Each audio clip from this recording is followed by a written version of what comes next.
சென்னை கிண்டி கலைஞர் நூற்றாண்டு பன்னோக்கு மருத்துவமனை மருத்துவருக்கு கத்தி குத்து விழுந்திருக்கிறது. தொடர்பான விசாரணையும் நடைபெற்று வருவதாக தகவல் வெளியாகியிருக்கிறது. அண்மை செய்தியாக பார்த்துக் கொண்டிருக்கிறோம். புற்றுநோய் சிகிச்சை மருத்துவர் பாலாஜியை பெருங்கலத்தூரைச் சேர்ந்த விக்னேஷ் என்பவர் கத்தியால் குத்தியதால் மருத்துவமனை வளாகத்தில் பெரும் பரபரப்பான சூழல் காணப்படுகிறது. அண்மை செய்தியாக பார்த்துக் கொண்டிருக்கிறோம். கூடுதல் விவரங்களை செய்தியாளர் ராகவேந்தர் வழங்க நாம் கேட்கலாம். வணக்கம் ராகவேந்தர், இந்த கத்தி குத்து சம்பவத்திற்கான காரணம் என்ன? கூடுதல் விவரங்கள். வணக்கம். சென்னை கிண்டியில் இருக்கக்கூடிய கலைஞர் நூற்றாண்டு அரசு மருத்துவமனையில் பணியில் இருந்த அரசு மருத்துவர் பாலாஜி என்பவருக்கு தான் இந்த கத்தி குத்து சம்பவமானது நடைபெற்றிருக்கிறது. பாலாஜி அங்கு புற்றுநோய் சிகிச்சை அளித்து வருவதாக முதற்கட்ட தகவலானது வெளியாகி இருக்கிறது.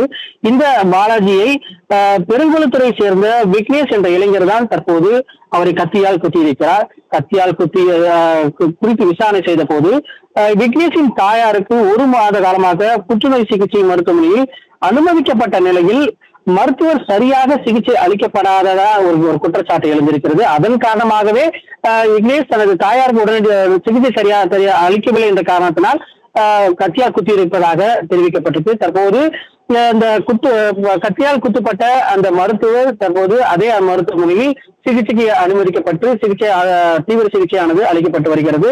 தற்போது இது தொடர்பாக விக்னேஷ்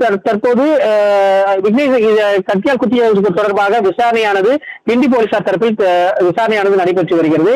இது தொடர்பாக 4 பேரை தற்போது விசாரணை நடத்தி வருவதாகவும் கிண்டி போலீசார் தரப்பில் தெரிவிக்கப்பட்டிருக்கு. தற்போது விக்னேஷ் பிடிபட்டாரா என்பது குறித்து இன்னும் சற்று நேரத்தில் தான் வெளியே வரும். அதாவது விக்னேஷ் பிடிபட்டாரா அல்லது அவரை கைது செய்திருக்கின்றன என்ற தற்போது அடுத்த கட்ட நகர்வில் தான் தெரிய வரும். தற்போது மருத்துவருக்கு தீவிர சிகிச்சையானது அளிக்கப்பட்டு வருவதாக போலீசார் தரப்பில் தெரிவிக்கப்பட்டிருக்கு. இது குறித்த கூடுதல் விவரங்களை சிறப்பு செய்தியாளர் ஜீவபாரதி வழங்க நாம் கேட்கலாம். வணக்கம் ஜீவபாரதி, ஒரு அரசு மருத்துவமனையில் மருத்துவருக்கே கத்தி குத்து விழுந்திருக்கு. இந்த சம்பவத்தை நம்ம இப்படி பார்க்கலாம். கத்தி குத்து சம்பவத்தில் ஈடுபட்ட அந்த நபருக்கு என்ன மாதிரியான தண்டனைகள் வழங்கப்படுறதுக்கு வாய்ப்பு இருக்கு? இந்தியாவில் குறிப்பிட்ட கொரோனா காலகட்டங்களில் மருத்துவர்கள் மீதான தாக்குதல் அதிகப்படியாக இருந்தது நம்ம பார்த்துட்டு வந்தோம். தொடர்ச்சியாக சமீபத்தில் கொல்கத்தா அந்த மாநிலத்தில் இருக்கிற மிக முக்கியமான மருத்துவமனையிலையும் ஒரு மருத்துவர் கொலை செய்யப்பட்ட விவரத்தையும் நம்ம பார்க்குறோம். 2020ஆம் ஆண்டு இந்த கொரோனா காலகட்டங்களில் ஒரு மிக முக்கியமான சட்ட திருத்தமானது கொண்டு வரப்பட்டிருந்துச்சு. குறிப்பிட்ட மாநில அரசுகளுக்கு மத்திய அரசு மருத்துவர் மீதான தாக்குதல் தொடர்பான விஷயங்களை கடுமையான நடவடிக்கை எடுக்கணும் அப்படின்னு சொல்லியிருந்தாங்க. அதன்படி 2020 அந்த சட்டத்தின்படி மருத்துவர்களோ அது மருத்துவ பணியாளர்களோ தாக்கப்பட்டால் 5 ஆண்டுகள் வரை சிறை தண்டனையும் 2 லட்சம் ரூபாய் வரை அபராதம் விதிக்கப்படணும். மருத்துவர்கள் மற்றும் மருத்துவ பணியாளர்கள் மீது கடுமையான தாக்குதல் நிகழ்த்தப்பட்டால் 7 ஆண்டுகள் வரை சிறை தண்டனை ஜீவபாரதி தொடர்ந்து இணைப்பிலே இருங்க. தற்பொழுது கிண்டி கலைஞர் நூற்றாண்டு பன்னோக்கு மருத்துவமனையில் மருத்துவருக்கு கத்தி குத்து விழுந்திருக்கக்கூடிய சம்பவம் பெரும் பரபரப்பை ஏற்படுத்தியிருக்கக்கூடிய நிலையில் அதனை நாம் அண்மை செய்தியாக பார்த்துக் கொண்டிருக்கிறோம். இது குறித்து தொலைபேசி வாயிலாக தனது கருத்துக்களை பதிவு செய்ய நம்மிடையே இணைகிறார் மருத்துவர் சாந்தி ரவீந்திரநாத்.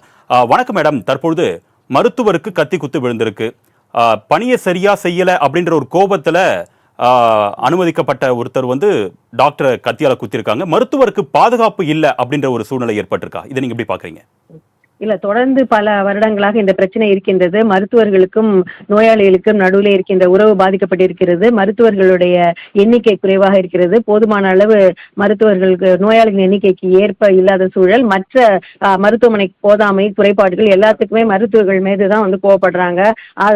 அது ஹாஸ்பிட்டல்ல தண்ணி இல்லைனாலும் ஃபேன் ஓடலைனாலும் டாக்டர்கிட்ட போய் பேசுறது, சண்டை போடுறது போன்ற நிகழ்வு இருக்கிறது. இந்த மருத்துவர் புற்றுநோய் சிகிச்சை செய்பவர் மிகவும் சிறந்த மருத்துவர். இந்த நேரத்துல அந்த புற்றுநோய்க்காக அனுமதிக்கப்பட்டவர் நபர், அவருடைய எக்ஸ்பெக்டேஷன் புற்றுநோய் என்பதெல்லாம் விரைந்து உடனே சரியாக ஒரு நோய் அல்ல.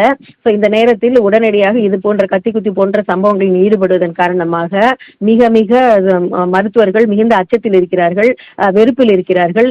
பணி செய்ய போகணுன்ற எண்ணமே இல்லாமல் இருக்கிறார்கள். பணியிடத்தில் பாதுகாப்பு பாதிக்கப்பட்டவங்க கத்தியால் குத்தினாங்களோ அவங்கள பாதிக்கப்பட்ட மருத்துவர் ஐசியூல இருக்காரு, அவருக்கு உயிருக்கு ஆபத்தான ஒரு சூழல் இருக்கிறது, அதை திருப்பி தர முடியவில்லை. மேலும் அதை பார்த்துட்டு இருக்க பக்கத்துல இருக்க மற்ற மருத்துவர்களும் நிச்சயமாக பணிக்கு செல்வதற்கு அச்சப்படுவார்கள். ஆகவே பிரச்சனை வந்த பிறகு அது 7 வருட அந்த யார் கத்தியால் குத்துனாங்களோ அவங்க 7 வருஷம் ஜெயில போறதோ 5 வருஷம் ஜெயில போறதோ பயனளிக்காது. பாதுகாப்பான சூழ்நிலையில் மருத்துவர்கள் பணி செய்யப்பட வேண்டும். அதற்கு என்னென்ன காரணங்களால் இந்த மாதிரி பிரச்சனை வருகிறது என்று பார்த்தால் போதுமான மருத்துவர்கள் தேவை. அந்த மருத்துவர்கள் மட்டுமல்லாமல் செவிலியர்கள் மற்ற அனைத்து பாராமெடிக்கல் ஸ்டாஃபும் தேவைப்படுகிறது. அதே நேரத்தில் இந்த மாதிரியான யார் வேணா எங்க வேணா பண்ணலாம்னா அங்க செக்யூரிட்டி ஸ்டாஃப் போன்ற அவங்களும் அன்னைக்கு அதிக எண்ணிக்கையில் தேவைப்படுகிறார்கள். இது போன்ற சம்பவங்கள் பெண் மருத்துவர்களுக்கு பாலியல் ரீதியான பிரச்சனை இருக்கிறது என்ற அச்சம் ஏற்படுகிறது. மற்ற பொதுவான மருத்துவர்களுக்கு இந்த மாதிரி பிரச்சனை இருக்கும் பொழுது அரசு மருத்துவமனையாகட்டும் தனியார் மருத்துவமனையாகட்டும் மருத்துவத்துறையினருக்கு மிகுந்த வெறுப்புணர்வும் அச்ச உணர்வும் ஏற்படுகிறது.